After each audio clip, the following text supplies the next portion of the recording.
Salut tout le monde. Alors aujourd'hui on se retrouve pour le boutonnage des veaux.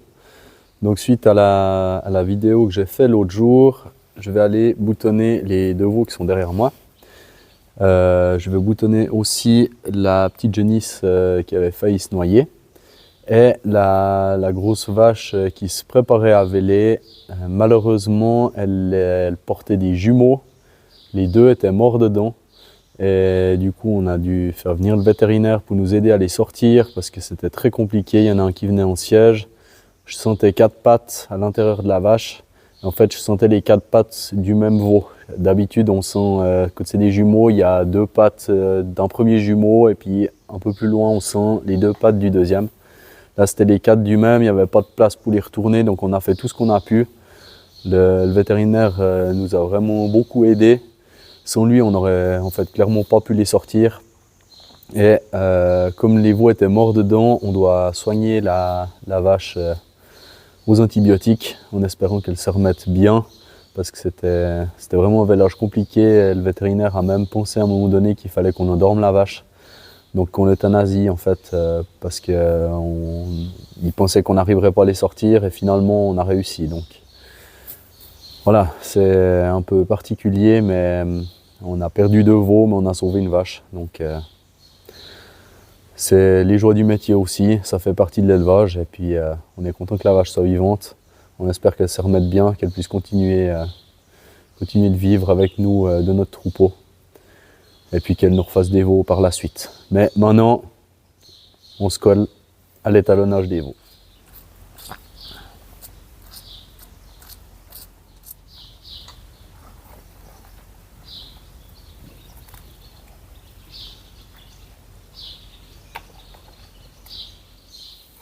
Donc là, comme vous venez de voir, on a le veau de la taupe qui est en train de téter et elle s'est tournée, mais il y avait le veau aussi d'Athéna qui est en train de téter. Donc le petit changement qu'il y a eu, c'est que le veau d'Athéna, la petite vachette d'Athéna, a compris pour aller téter toute seule. Donc ça, c'est une super nouvelle. Ça veut dire que j'ai plus besoin soir et matin d'aller la mettre dessous, de crocher la vache, etc. Donc c'est très bien et du coup ça veut dire qu'on va pouvoir boutonner ces 2 veaux et relâcher la taupe. Déjà, Athéna, on va peut-être la garder encore un moment dedans parce que comme je vous avais expliqué dans l'autre vidéo, son veau, il a une infection nombril qui commence et du coup je dois encore la piquer quelques jours, donc c'est plus facile de la garder dedans en perte de temps pour la piquer plutôt que de courir après au pâturage. Donc elle va rester encore un petit moment dedans. Alors pour des raisons de sécurité personnelle, je vais sortir les 2 vaches, les mettre en dehors du box, laisser que leur bébé dedans. Ça m'évite de me faire charger ou bien bourrer au cul quand je leur mets les boutons parce qu'elles jouent bien leur rôle de maman, c'est-à-dire qu'elles défendent leur veau. Donc pour éviter de me faire charger, je vais sortir les 2 vaches et ensuite je les boutonnerai.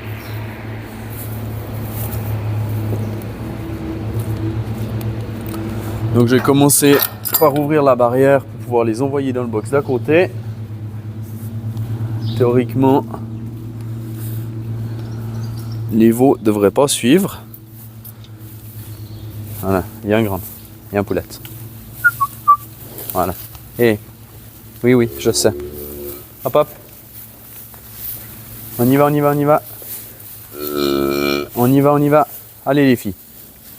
Hop hop. Non. Allez les filles, hop, non, hop hop, voilà, doucement, c'est très bien.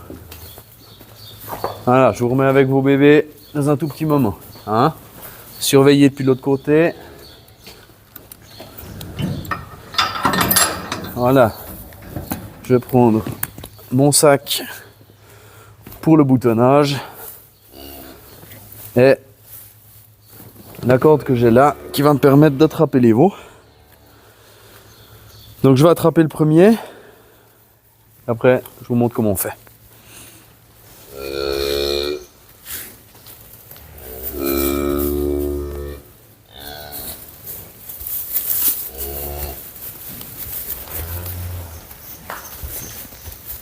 Voilà.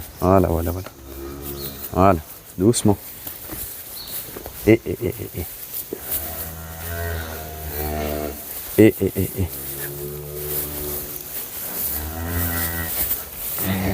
Non, tu vas passer ta tête comme ça. Voilà.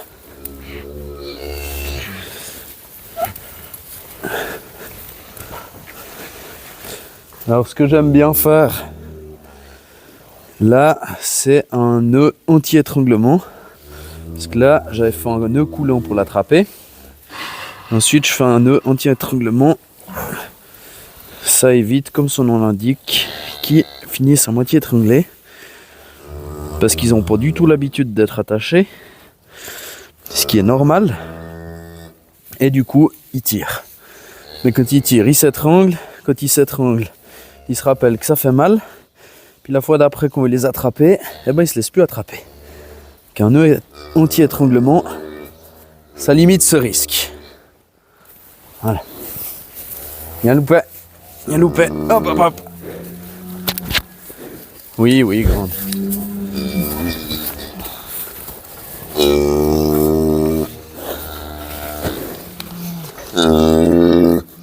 Oui, je sais, grand. Voilà, donc là, on a mon petit bonhomme qui est attaché. Sa maman qui surveille que tout se passe bien de l'autre côté. Alors, c'est pas l'idéal où j'ai attaché, parce que justement, sa maman peut passer la tête à travers les barreaux. Elle pourrait me bousculer, mais ça devrait aller. Et maintenant, je vous montre ma caissette pour les boutons. Alors moi, je mets tout ce que j'ai besoin dans cette sacoche. Et ça me permet, même si je dois numéroter en veau au parc, d'avoir tout ce que j'ai besoin. Donc j'ai les numéros que j'ai préparés pour les différents veaux. J'ai les produits pour les piquets, que je vous expliquerai après. J'ai mon antidote naturel qui est là. Une paire stylo, 2-3 combines. Et puis j'ai des cordes ici. Normalement, j'essaye de les numéroter au premier jour de naissance. Et puis ça me permet de leur attacher les pattes pour éviter qu'ils se débattent. Mais quand ils sont plus grands, j'aime mieux retourner les attacher directement au cou.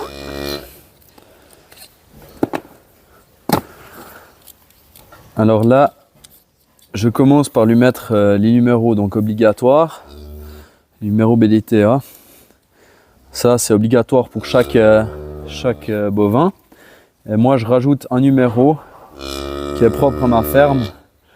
Un numéro qui me permet de les repérer plus facilement.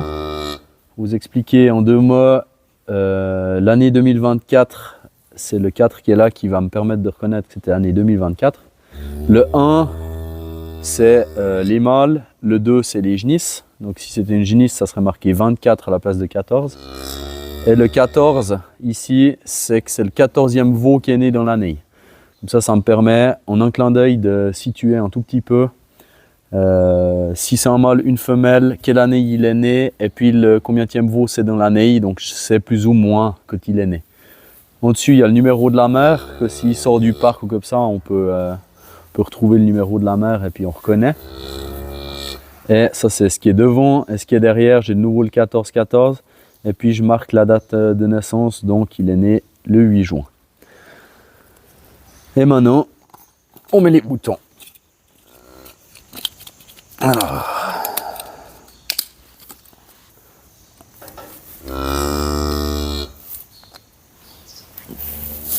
Bien loupé. Voilà. Voilà.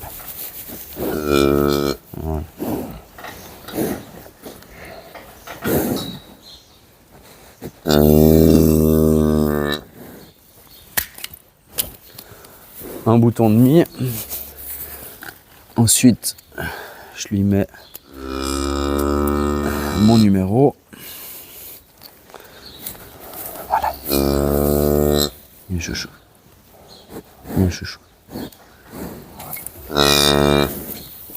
Bien.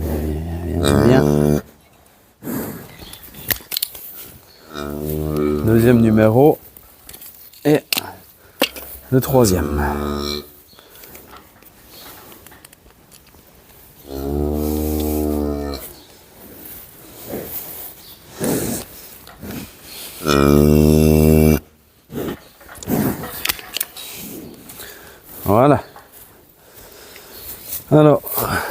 une fois que j'ai mis ces 3 numéros, je m'attelle aux piqûres. Chose un peu moins drôle.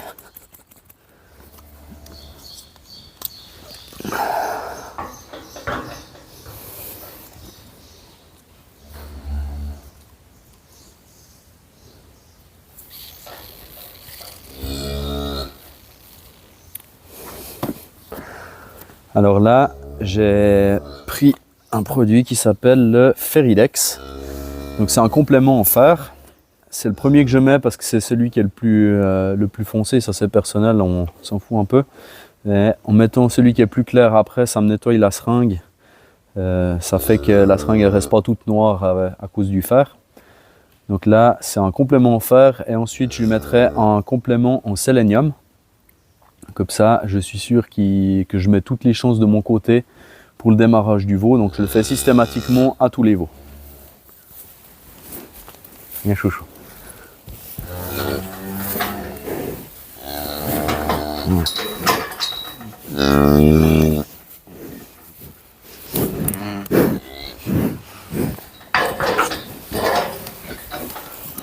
Et ça, c'est des piqûres qui se font en sous-cutané. Donc juste sous la peau.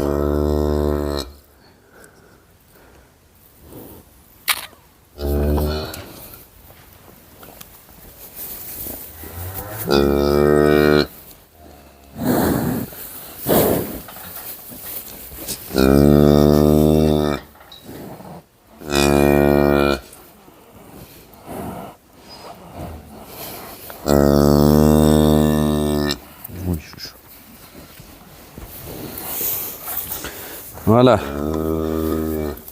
Une fois que j'ai fait ça, je prends mon petit remède perso. Donc c'est un mélange d'huile essentielle. Je mets du Ravinsara et du tea tree avec de l'huile végétale en fait. Et ça, je le remets à 5 ml par veau sur le dos, surtout sur l'épi. Et puis ça permet de renforcer l'immunité du veau. Après on y croit, on n'y croit pas. Moi personnellement, je trouve qu'il y a beaucoup de choses qui peuvent soigner avec les huiles essentielles, l'aromathérapie, etc. Et puis ça c'est le premier truc que j'ai commencé avec les huiles essentielles. Je les sers de plus en plus. Mais malheureusement, je n'ai pas encore trouvé le moyen de me passer d'antibiotiques.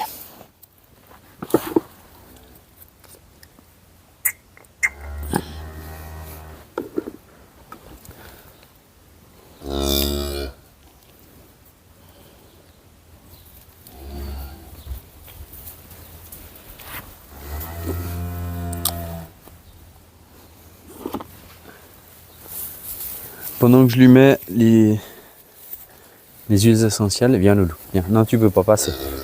Voilà, voilà. Voilà, voilà, voilà. Viens, viens.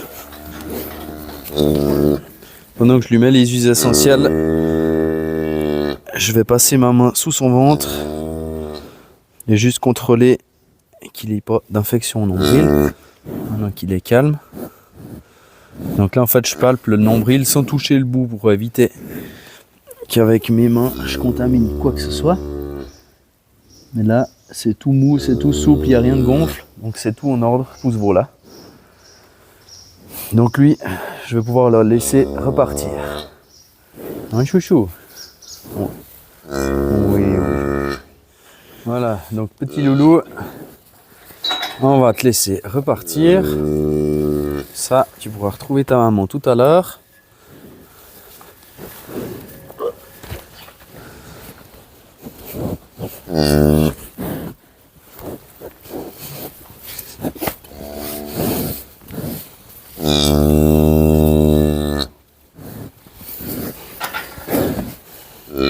Voilà.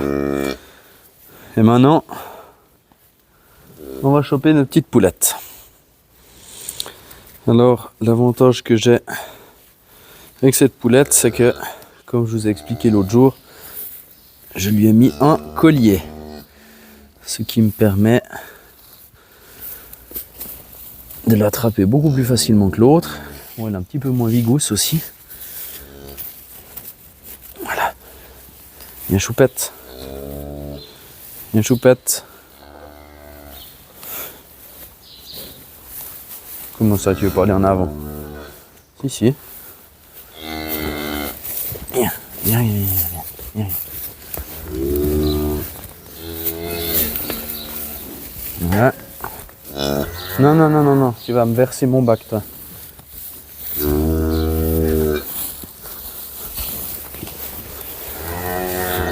Voilà. Voilà, voilà, voilà, voilà. Hop, hop, hop, hop, hop, hop.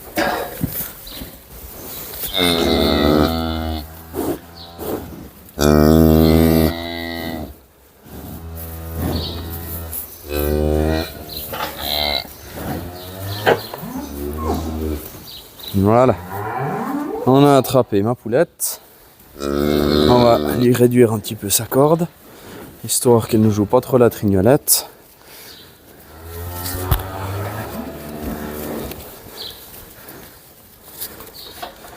Voilà. Voilà. Alors là, je viens d'attraper la deuxième poulette. Donc le petit veau noir qui est là. Un chouchou. Voilà, il y a les mères derrière qui font les folles. Et je voulais juste vous montrer. Donc elle a le collier, la corde qui est attachée. Et puis là, j'ai passé sous la barre. Je suis revenu par-dessus et j'ai fait un premier frein ici pour éviter qu'elle tire et puis ça fait un point de friction en fait. Et avec ça, ça permet de limiter sa force parce que mine de rien, ils sont déjà costauds. Donc ils ont presque plus de force que moi. Et ensuite, pour l'attacher, j'ai fait un nœud sur barre. Donc là, on va enlever celui-là. Voilà. Ça, vous comprendrez mieux. Donc je suis monté, j'ai fait un premier tour, passé dessus, un deuxième tour, passé dessus. Et le dernier tour, j'ai passé de ce côté et j'ai fait une boucle ici. Et je repasse le bout de la corde dans la boucle. Ce qui évite que la mère, elle tire sur la corde et puis elle me le détache. Et ce nœud-là, il est assez génial. C'est un nœud qui est très connu dans le milieu de l'élevage. Parce qu'il permet en fait d'attacher même un taureau qui fait 1 tonne. Si on attache un nœud comme ça, on pourra toujours le défaire. En fait, le fait d'avoir fait 2 tours, ça diminue la force et il ne peut jamais tirer à bloquer le nœud. Donc là, après, il suffit de tirer en fait la cordelette et puis tout se démonte très facilement. Donc là, je vais juste vous montrer. Évidemment, c'est un veau. Donc là, on a la boucle. Donc elle a beaucoup moins tiré que si c'était une vache, c'est normal. Donc voilà, j'avais passé mon fil de trot là-dedans. Et puis là, j'étire, il est défait. Je démonte 1 fois, 2 fois et la 3e fois. Et puis il n'y a plus que mon frein là en bas à détacher le collier du veau. Enfin le nœud qui est fait au collier du veau. Et on sera bon. Ils sont là-bas vos bébés. Allez hop. Athéna, embête pas. Voilà, voilà, c'est très bien. C'est très bien. Voilà.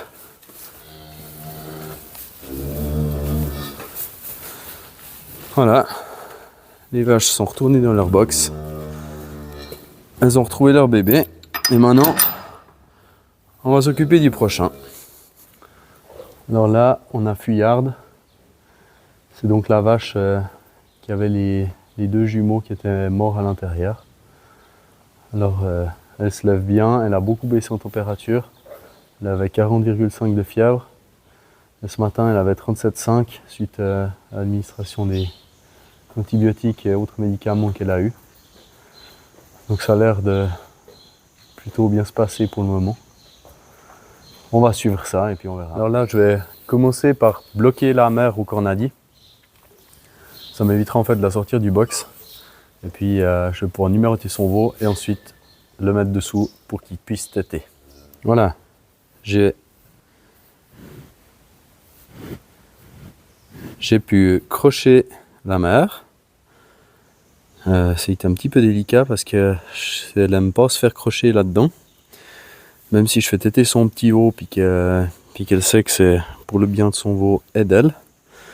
elle aime pas. Donc il a fallu mettre des barrières, c'est un petit peu délicat, mais c'est bon, elle est dedans. Donc maintenant, je vais m'occuper de sa petite poulette qui est là. Et puis ensuite, je vous montrerai comment je la fais tête. Viens vers moi, viens vers moi. Voilà, voilà, voilà, voilà. Voilà, ta maman, elle est là. Attends. Viens, relève-toi. Vas-y, relève-toi. Voilà, très bien. Voilà.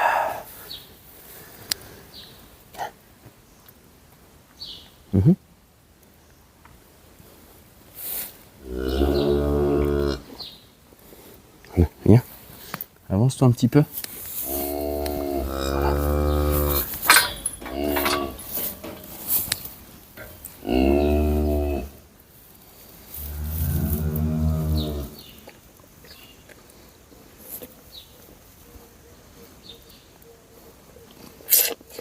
Voilà, très bien.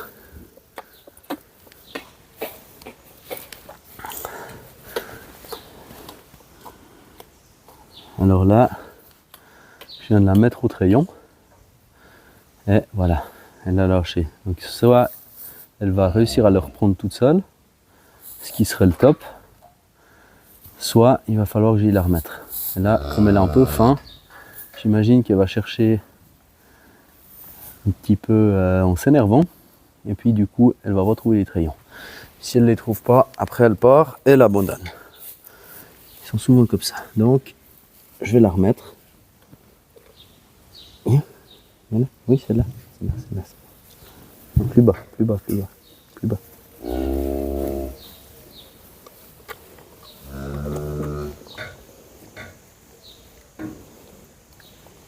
Oh, dis donc, tu trouverais pas de l'eau au lac, toi? Allez, hop. Voilà. Voilà, très bien. Voilà, donc là, je la remets.